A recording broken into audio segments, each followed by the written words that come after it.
నమస్కారం, నేను మీ చందు. ఈరోజు అంతర్యామిలో భాగంగా జయాపజయాలు అనే ఆర్టికల్. లక్ష్య సాధన కోసం శక్తి వంచన లేకుండా కృషి చేయాలి. జయాపజయాలు ఎదురవుతాయి. ప్రయత్న లోపం లేనప్పుడు అపజయం కూడా విజయం అంత విలువైనదే. కొన్నిసార్లు ఓటమి గెలుపును మించిన గుర్తింపునిస్తుంది. ఓటమి మనమేమిటో మనం తెలుసుకునే ఏకాంతం వంటిది. మనలో అహాన్ని అజ్ఞానాన్ని తొలగించే వేదాంతం వంటిది. కర్ణుడు, ఏకలవ్యుడు గెలవడం వల్లనే గొప్పవాళ్ళు కాలేదు, ఓడిపోవడంలోనూ వీరోచితంగా వ్యవహరించారు. విజయుడైన అర్జునుడికి సమంగా చరిత్రలో సుస్థిర స్థానం సంపాదించారు.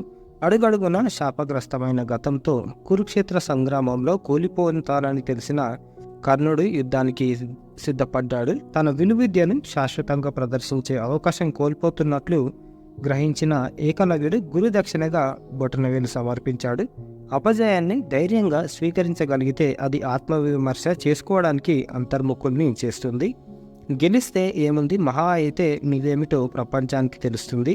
ఒక్కసారి ఓడిపోయి చూడు, ప్రపంచమేమిటో నీకు తెలుస్తుంది అన్నాడు రచయిత. చాలామంది వైఫల్యాలను పరాభవంగా భావిస్తారు, అంటే ఇజ్జత్ పోయినట్లు భావిస్తారు. అపజయం నమ్మకాన్ని రెట్టింపు చేయాలి, ప్రయత్నాన్ని పదింతలు పెంచాలి. ఓడిపోయిన ఎక్కువ మంది చేసే తప్పిదం గెలిచిన వారితో పోల్చుకోవడం. పోలిక అపజయానికి ఆయువు పట్టు. చాలామంది గెలుపును ఆస్వాదిస్తారు, కానీ ఓటమిని విశ్లేషించుకోరు. ఆత్మావలోకనం చేసుకున్నప్పుడు ఓటమి గెలుపులో మలుపులా కనిపిస్తుంది. దుర్యోధనుడి తప్పులను తప్పు అని చెప్పలేని శకునులు, కర్ణుడి మనోనిబ్బరాన్ని దెబ్బతీసేలా మాట్లాడే శల్యులు నేటి కాలంలో ఎంతోమంది పొంచి ఉన్నారు. తస్మాత్ జాగ్రత్త అని తనకు తాను చెప్పుకుంటూ పరాజయంలోనూ జయాన్ని మాత్రమే వెతుక్కున్నవాడే విజేత. 3 దశాబ్దాల పాటు వైఫల్యాలపై అవిశ్రాంత పోరాటం చేసి ఓటమినే ఓడించి అమెరికా అధ్యక్షుడయ్యాడు అబ్రహాం లింకన్. మనం చేసే పని మీద మనకు ఎప్పుడైతే ఆత్మవిశ్వాసం తగ్గుతుందో అప్పుడే మన ఓటమికి పునాది పడుతుంది. జయాపజయాలు దైవాధీనాలు, ఇది ఒకనాటి మాట.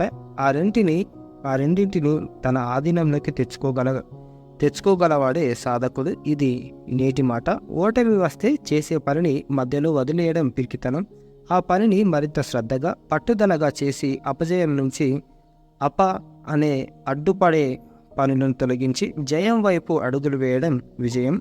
రాజుగారి 7 కొడుకులు 7 చేపల కథలోన మన తప్పిదాలకు కారణాలు వెతికి పరనింద వేసేవారు ఉన్నతిని సాధించలేరు.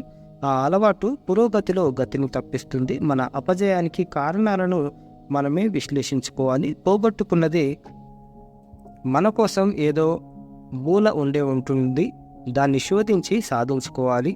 ఓటమి వస్తే యుద్ధం వేరొకరిపై చేయడం ఎందుకు? నీలో దాగిన షడ్వర్గాలే నీకు ప్రథమ శత్రువులు. వాటిని నీ ఆధీనంలోకి తెచ్చుకో, వాటిపై యుద్ధం మొదలుపెట్టు. ఓటమి ప్రసక్తే ఉండదు. నీ జయాపజయాలకు నువ్వే నాయకుడివి, నావికుడివి అయినప్పుడే విజయం నీ వెంట ఉంటుంది అని ఎం వెంకటేశ్వరరావు గారు రాసిన ఆర్టికల్ ఇది. చాలా బాగుంది. ఒకటేసారి డిలే అయిపోవద్దు. లక్ష్య సాధన కోసం మన ప్రయత్నాలన్నీ చేస్తే ఖచ్చితంగా విజయం లభిస్తుంది. అంతకుమించి ఒకసారి ఓడిపోగానే డిలే అయిపోయి పరిశాన్ కావద్దు. ఇది ఈ రోజుకి సంబంధించిన ఆర్టికల్. లైక్ చేయండి, షేర్ చేయండి, సబ్స్క్రైబ్ చేయండి. థ్యాంక్ యూ, ధన్యవాదాలు.